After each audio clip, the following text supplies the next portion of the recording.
Believe it or not, I was a pretty good kid growing up. I had that oldest child sense of responsibility for others and for my special role as the eldest bearer of the family name.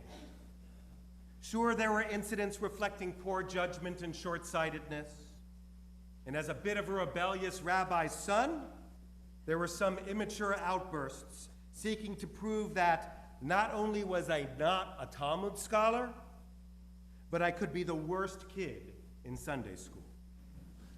But sometimes I clearly crossed the line with harsh words or stupid acts that compelled active parenting and swift punishment. On those occasions, I expected the kind of screaming and ranting I often saw on TV, or assumed to be the staples of effective parenting. But when the need truly arose, my father would go nuclear, not by raising his voice or letting loose with a litany of expletives, but by holding me in a steely gaze, virtually expressionless, save for a furrowed brow. And he would intone in his most somber rabbinic cadence, "Daniel, I'm very disappointed in you." I would have preferred the screaming and the swearing. Those words penetrated deeply into my soul and conscience, evoking not only regret at the forgettable act, but profound guilt and shame at having let my father down, having not lived up to the potential and the opportunities he provided for me, betraying the expectations that inspired what I sought in myself. I'm sure on some level my father understood the power of that approach, in that he genuinely felt it. But the struggle and pain I experienced were mainly of my own making.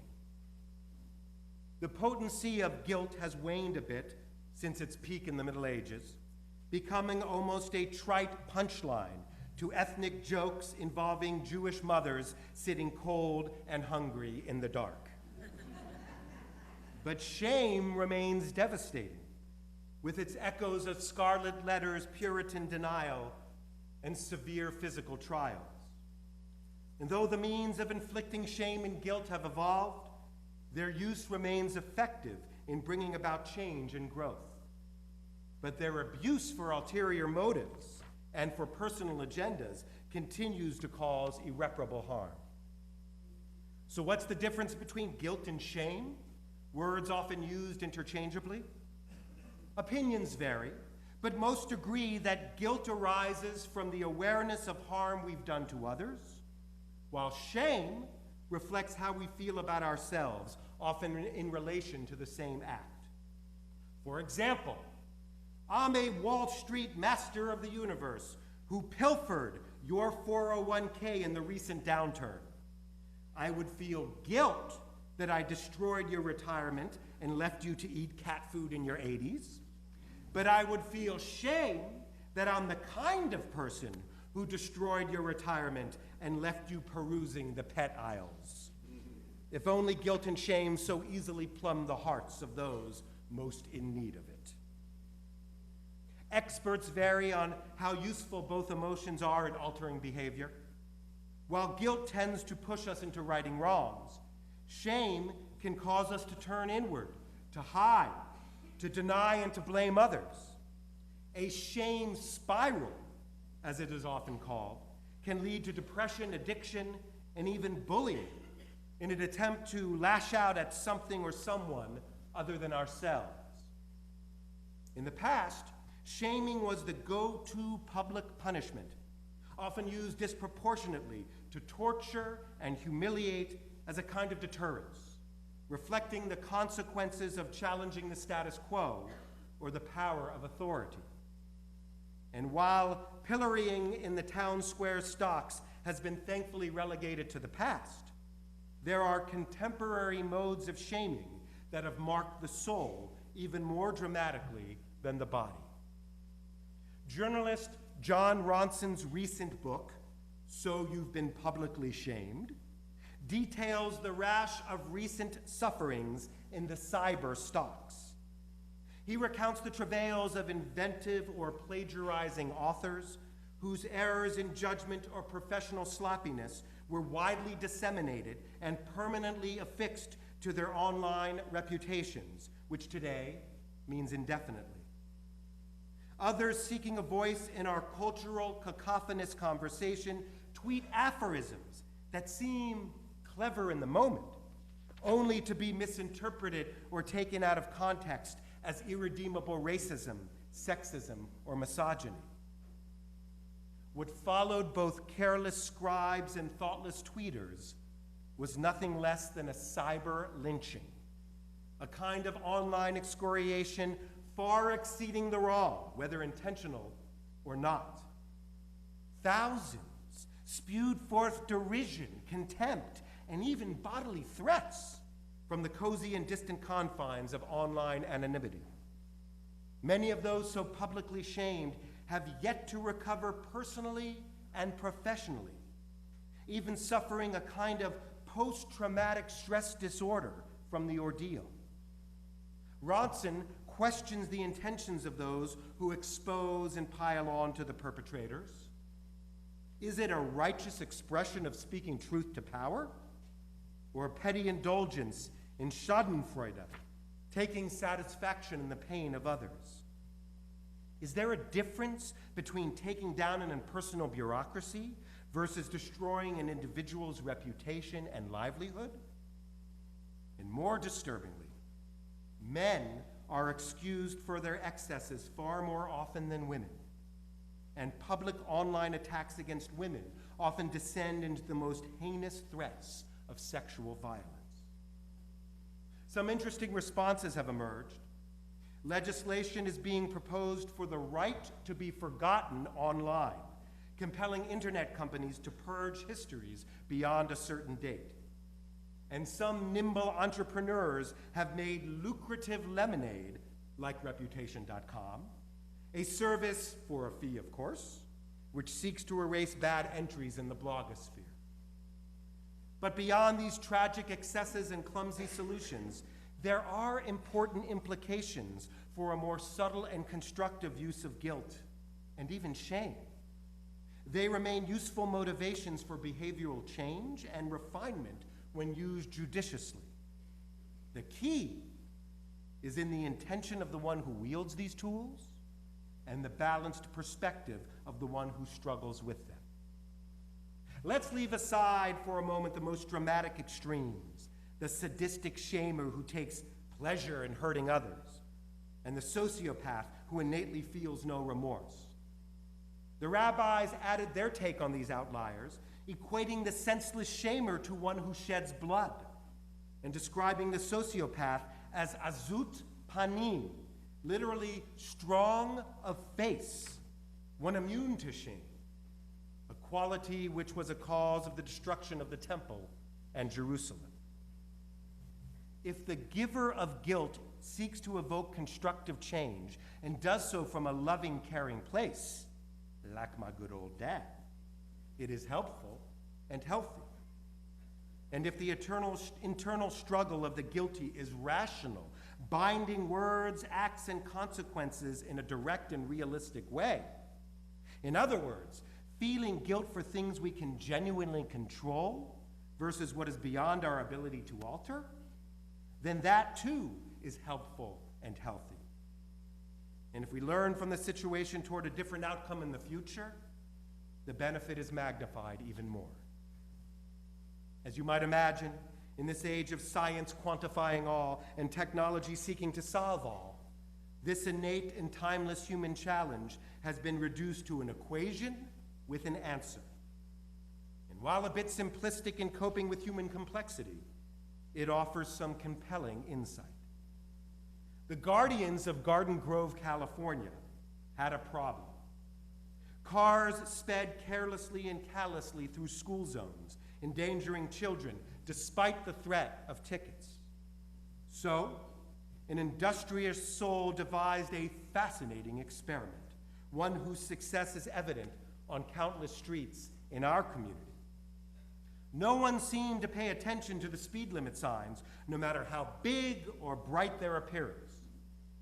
But when a radar detector was attached to the sign and a display indicated passing speed, something remarkable happened. People actually slowed down significantly, often below the posted limit. This effect even persisted miles down the road. What the threat of law enforcement and concern for child safety could not thwart, the stark visual demonstration of one's excesses did, evoking self-generated restraint and a change in outcome. Behaviorists call this a feedback loop, and to be effective, there are 4 stages. 1, the evidence stage. Behavior has to be measured. 2, the relevance stage. The data is conveyed to the individual in a way that resonates emotionally. 3, the consequence stage. The meaningful information offers multiple paths from which to choose. And the final 4th stage, action. That moment of truth when one makes a choice and moves in a different direction. The action is then fed back and the loop begins again. As the book of Ecclesiastes teaches us, there is nothing new under the sun. Millennia before science and technology calculated and sought to alter behavior, Judaism intuited how we feel, think, and act, and elevated this course from the merely human to an affirmation of our relationship with God. The key process underlying our High Holy Day observance is tshuva, a returning to our better selves, to our best efforts with others, and to our truest encounter with God. And while the rabbis weren't behaviorists, their work as talented teachers reflected an incisive understanding of how we learn. Tshuva also requires a step-by-step process, incorporating external cues and internal change. Think of it as the ultimate feedback loop, with God determining our eventual success or failure, not the God of DeMille or Morgan Freeman, but the God of our conscience, mind, and spirit. The first step in tshuva is an awareness of wrongdoing and a willingness to express it. I hesitate to use the word confession because of its association with Bing Crosby movies and Dan Brown novels, but you know what I mean. This awareness can come from others, but it is most effective if it emerges from our thoughtful, honest reflection. It's no accident that Judaism provides not only a 10-day period every year to focus on just such a process, but an entire prior month of Elul for Heshbon Nefesh, an accounting of the soul. Ample opportunity to get our moral house in order. Some Jewish sources, again intuiting what psychology imparted, but centuries before Freud, assert that public expression of this awareness is critical. When others hear what we've done, and we've heard what they've done, we feel more accountable to them and to ourselves. The second stage of tshuva is a vow and path to change. It's not enough to confess one's mistakes, the pain we've caused others, and the potential we squandered in ourselves. We must leverage that knowledge into a plan of action, a way to do something completely different.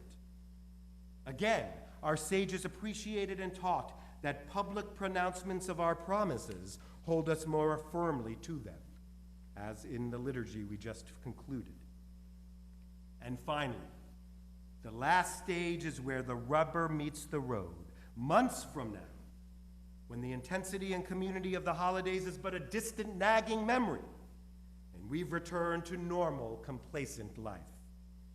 At that fraught fork, when the paths are arrayed before us once again, and the choice is solely ours, in that moment of truth, tshuva is successful if we choose the path of goodness in life, fulfilling our holiday promise to ourselves, to friends and family, and to God. This is a daunting challenge, to say the least. It tries human nature to harness awareness and promises of change months later, when the fine clothes come off, the chicken soup and round challah are long eaten, sorry for mentioning it, and the pressures and temptations of real life return.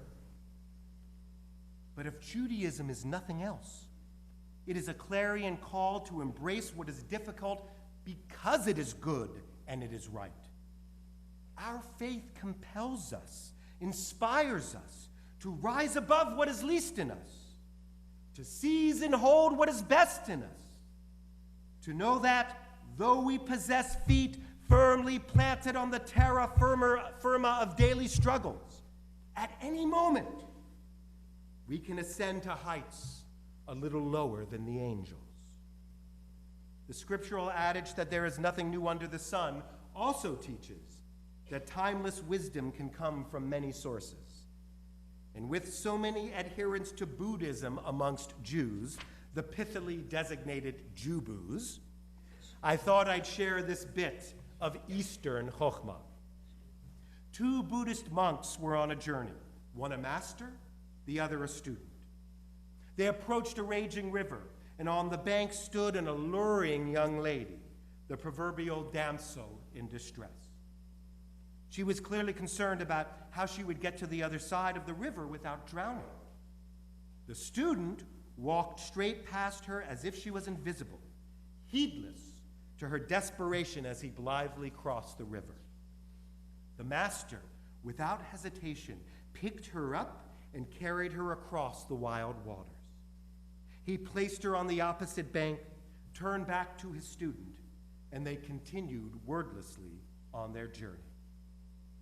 After some time passed, the master could see that his student was troubled, and so he asked what was wrong. The student replied, "How could you carry her like that?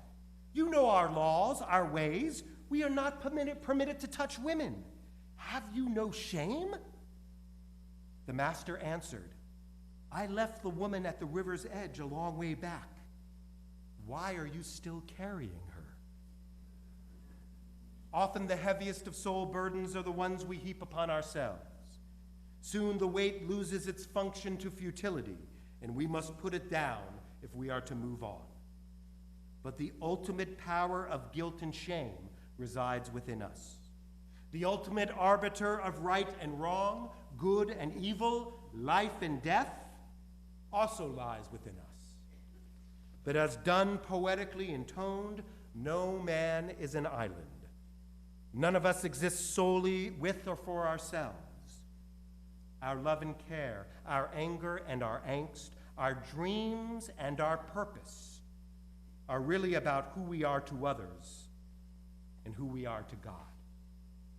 May this season of reflection, expression, and action transform who we are in our eyes, how we are in the hearts of others, and what we can be for the one who gives us life, hope, and reason to live. And let us say,